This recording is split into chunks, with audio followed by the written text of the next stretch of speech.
Okay, so on to game week 10 captaincy now. And the four options which we've got on screen, we've got Bruno Fernandes, as we mentioned. We've got Jamie Vardy. We've got Kevin De Bruyne.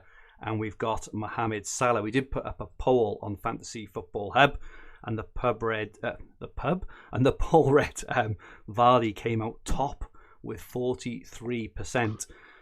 Second place was Salah with 23%. De Bruyne came out at 20%. And Fernandes, you are right, Adam, only came out at 12% of the vote. So in terms of these captains then, Adam, what are your thoughts? And are there any other options? Yeah, I think there are other options. I think it's a difficult one. So I think De Bruyne appeals because City, he's been rested, hasn't he? He's had the week off. Yeah, that's right. So I think that's a huge plus for De Bruyne. I think you'd expect Leicester to score at least a couple past Fulham, and in which case you'd expect Vardy to be involved. Salah, if I remember correctly, did very well in the away match against Brighton not too long ago. So I think he could be honestly, it's a tough one. If I owned all four of those players, I think I'd go Vardy. Yeah. I think so, yeah. I think psychologically as well, and this shouldn't impact it, but captaining a player early in the game week can ruin your weekend. Yeah, no, that's fair. Yeah. Vardy's playing on Monday, isn't he? Yes. So I would just say, I think that's a nice little plus point.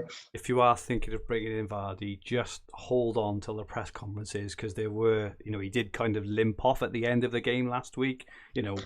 Haven't heard anything since, but that's another thing that could happen, and I think this is again quite a key point with everything that's going on. The deadline's Friday. He's not playing till Monday. He could get COVID. There's so many things that could happen. We've known Vardy to get injuries as well, haven't we? At fairly short notice, so that probably puts me off a little bit as well. It's a tough one. Come on, hang your hat on one. Who is your captaincy pick for game week 10? No. I'm asking you, who's the best first, and then who are you going to captain? Well, I don't own half of those, so that makes it a lot easier. So, do you know what? As things stand, I own none of any of them. Captaincy options. So that says something. What? Yeah, well, exactly. How many do you own of those for? I own one. I'll be owning another by the weekend. Yes, you own one. I own one. Okay. That's fair enough. So between us, we own one out of a possible 8. Yeah, brilliant. Yeah. That's that'll help us get our listeners up. It will. Indeed. Yeah, exactly. Who do I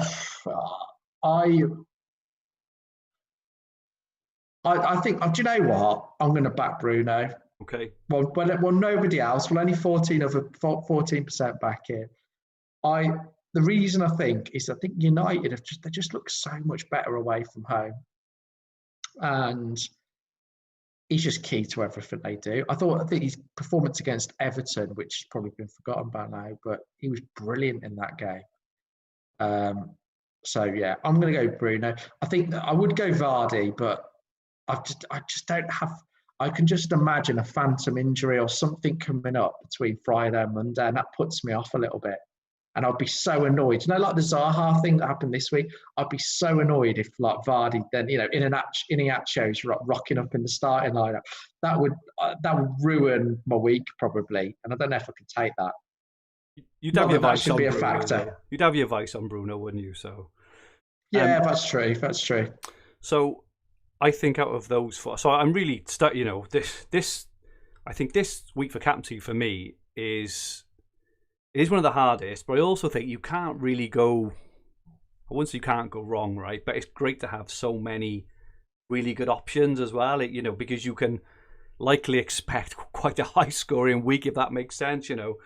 At the moment, I am honestly thinking of captaining Calvert-Lewin, and that is because they're playing against a Leeds team. So when Everton have had Richarlison in the team this season, they have smashed teams, right?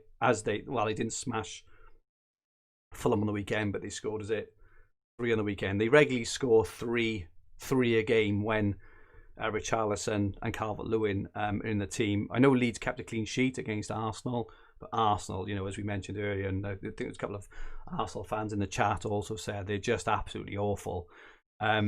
Leeds and Everton, I expect to have to be a bit of a goal fest, because Leeds struggle to defend and keep clean sheets, and Everton the same as well. And you've got two really, really formed players in Bamford and Calvert-Lewin, two very attacking teams. Neither of them is going to sit back. It's going to be blow for blow, break after break on both ends, and this is why I'm 10 for Calvert-Lewin. I'm purposely trying to, again, steer away from that price point, because if you price Calvert-Lewin now this minute against everyone else, he'd be up there as well, right? He'd be what, a 10 million striker? If we stopped FPL now and started from next week, he'd be a 10 million striker, wouldn't he? Right?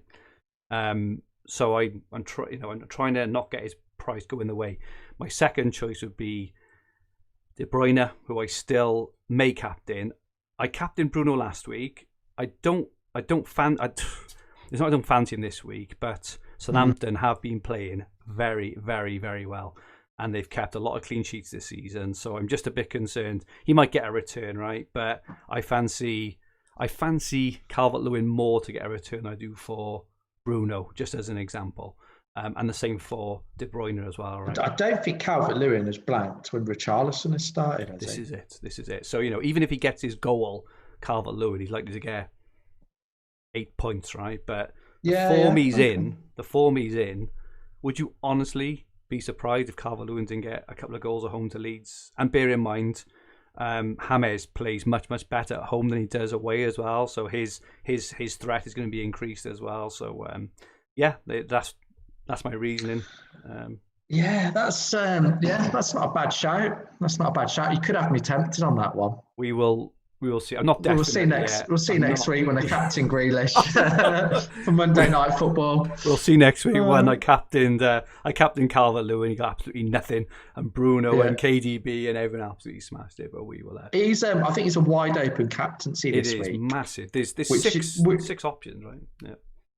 Yeah, exactly. Which I think is which is exciting, and there is opportunity, but this is where it creates the big variance, and it's this, because we're struggling to pick between the six of them, or the ones that we've mentioned. So there is and there are going to be like fine margins in the decisions, may go to the wire, and that can make or break your game week. So we shall see.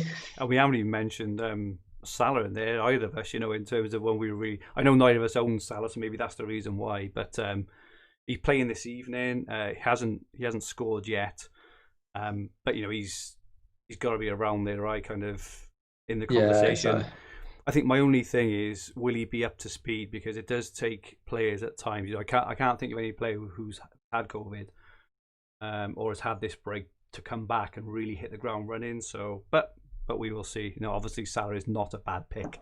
I just prefer others this week.